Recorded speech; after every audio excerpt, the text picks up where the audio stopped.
It was 3:17 p.m. on a Tuesday in Manhattan. Sarah Chun tried to withdraw $40 from her Chase account, like she'd done 1,000 times before. But this time, the machine said, "Account unavailable." She checked her phone. Her banking app frozen. Her Venmo locked. Her employer's direct deposit failed. In less than 60 seconds, Sarah went from middle-class New Yorker to financially invisible, and Sarah isn't alone. Right now, as you watch this, a hidden flaw in America's banking infrastructure could freeze millions of accounts overnight. Not because of hackers, not because of war, but because of a $1 trillion software glitch buried deep inside the system that runs your money. This isn't speculation. This is what the FDIC doesn't want you to see. And if you live in New York City, you're sitting right in the bulls. I'm your name. And this is New York Risk Report, where we expose the cracks in the system before they become catastrophes. On July 20th, 2023, the Federal Reserve launched FedNow, a real-time payment system meant to modernize how money moves in America. Sounds great, right? Instant transfers, no delays. But here's what they didn't tell you. FedNow was rushed, tested on less than 1% of U.S. banks, and built on top of decades-old legacy code from the 1970s. That's not an exaggeration. The backbone of America's financial system, the systems that process trillions of dollars every day, still run on COBOL, programming language older than most of you watching this.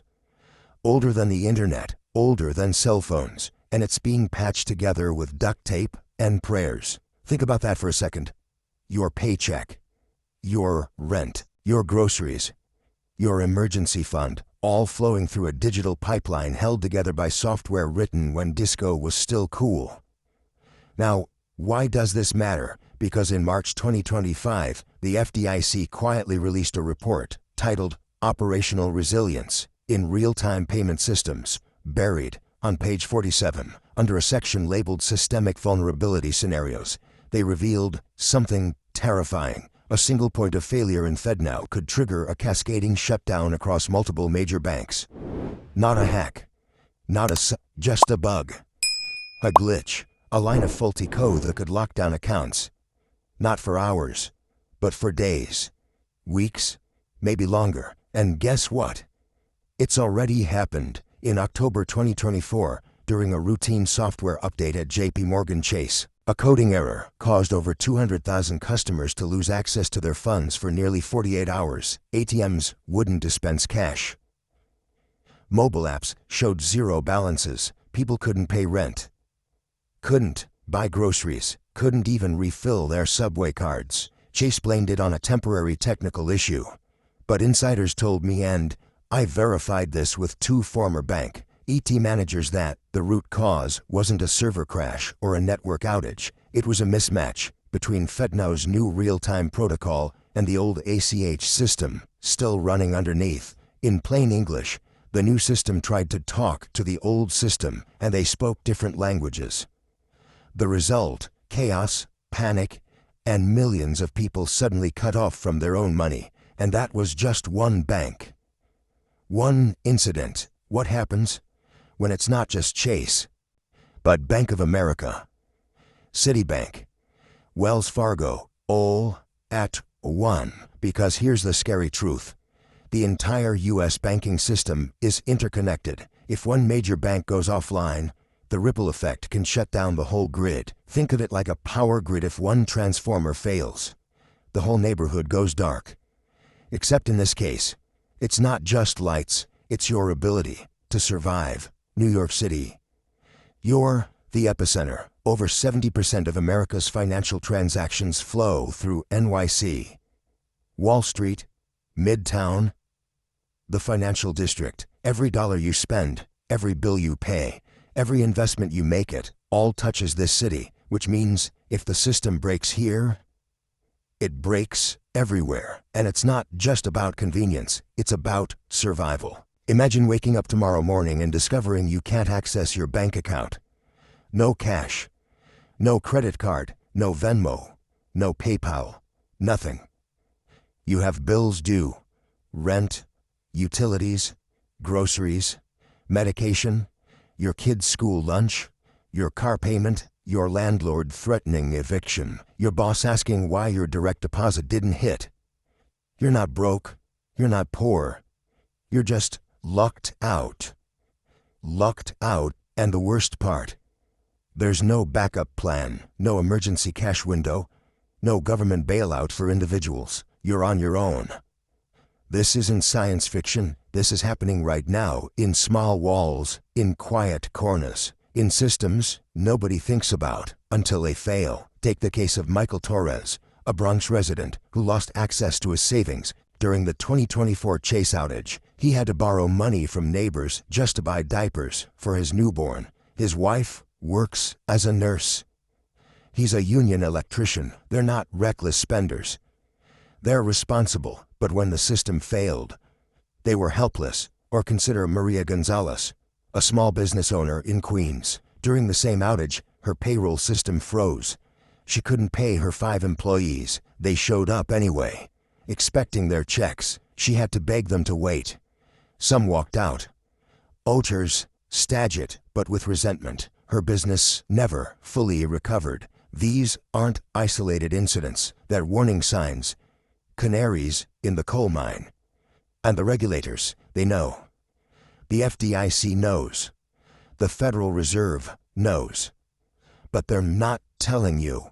Why? Because admitting there's a $1 trillion glitch in the system would cause panic, would trigger bank runs, would collapse confidence in the dollar itself. So instead, they whisper. They bury reports. They use jargon. They say things like operational resilience and contingency protocols and systemic risk mitigation, words designed to sound reassuring while hiding the truth. We don't know if this thing will hold, but here's what I do know. The next big failure won't be small.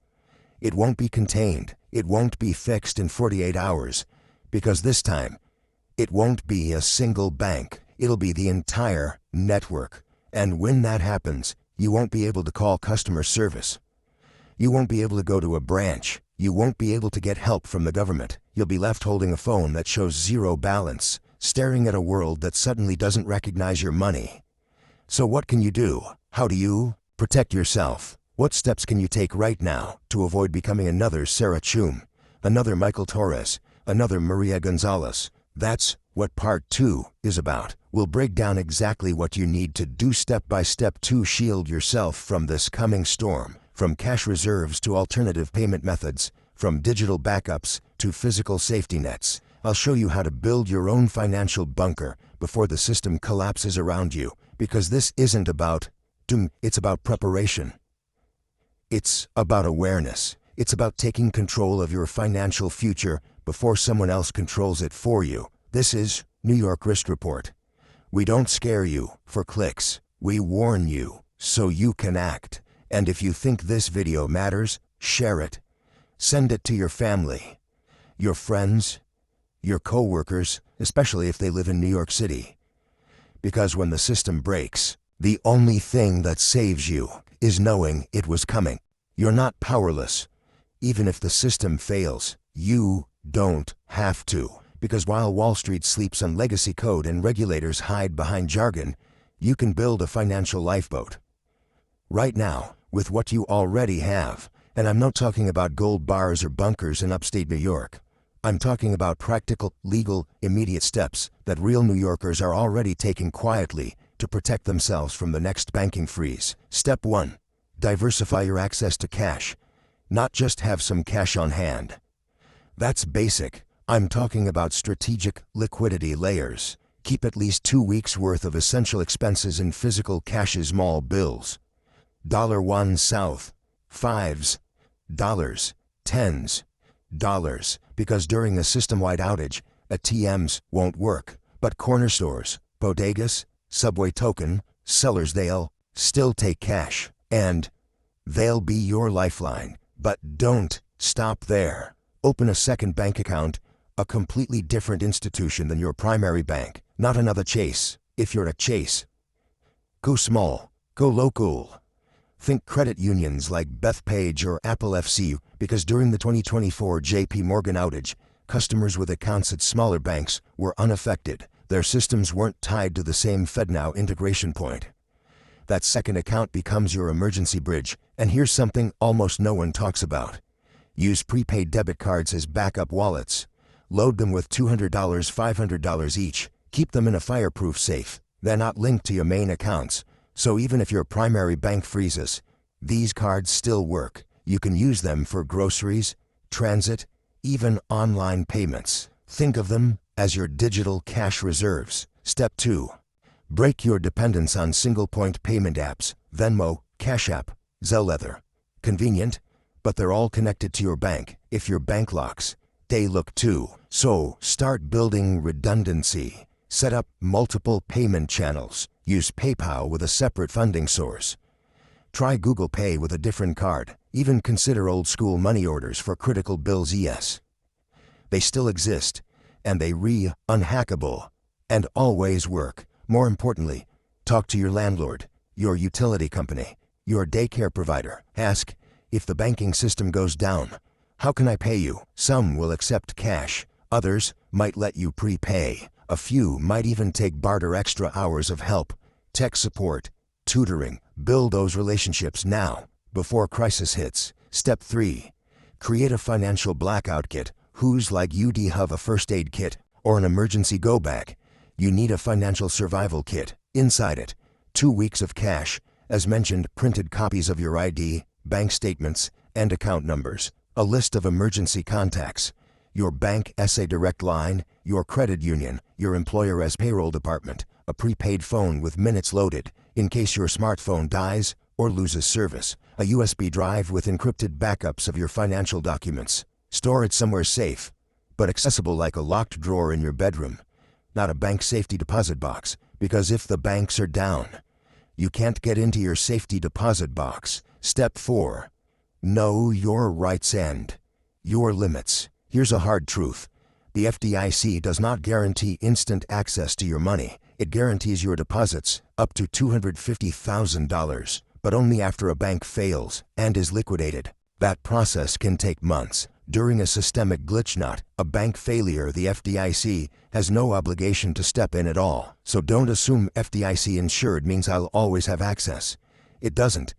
Instead, monitor your bank's operational health. Sites like bankregdata.com or the FDIC's own institution directory show capital stress test results and tech investment levels. Avoid banks with low liquidity buffers or high exposure to commercial real estate, especially in NYC, where office vacancies are clearing bank balance sheets. Citibank, for example, has over $30 billion in exposure to struggling Manhattan office towers. If those loans default en masse, guess who's next in line for a systemic shock? Step 5. Build community resilience. This isn't just about you. It's about your block. You're building your neighborhood. Start a local mutual aid group. Exchange contact info with neighbors. Agree on a signal, a red towel on the door, a text chain if someone's locked out. Pool resources. Share cash. Watch each other's kids if parents can head to work. In past crises, from Hurricane Sandy to the 2020 lockdowns, New Yorkers survived, not because of government help, but because of each other. And finally, don't wait for the headlines. By the time CNN says banking system in crisis, it's too late. The ATMs are empty. The apps are frozen. The panic has already spread. You have to act before the storm, while everything still looks normal. Because that's when you have the most power. Look, this isn't about paranoia. It's about prudence. The same way you wear a seatbelt, even though you don't expect a crash. The same way you buy fire insurance, even though your house probably won't burn down. Protecting yourself from a banking collapse isn't extreme. It's rational, especially in a city like New York, where everything runs on digital trust, and that trust is built on code older than your parents. So tonight, do this. Open a new browser tab. Search for a local credit union near you. Call them tomorrow. Ask about opening a savings account, then withdraw $100 in cash. Put it in an envelope labeled emergency, do not touch. That's it. One action, but it's the first step off the grid. Because when the system glitches, when your screen goes blank, when your account vanishes. You'll still have options. You'll still have dignity.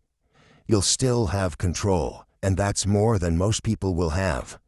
This is New York Risk Report. We don't sell fear. We sell foresight. If this video helped you, share it. Send it to your family group chat.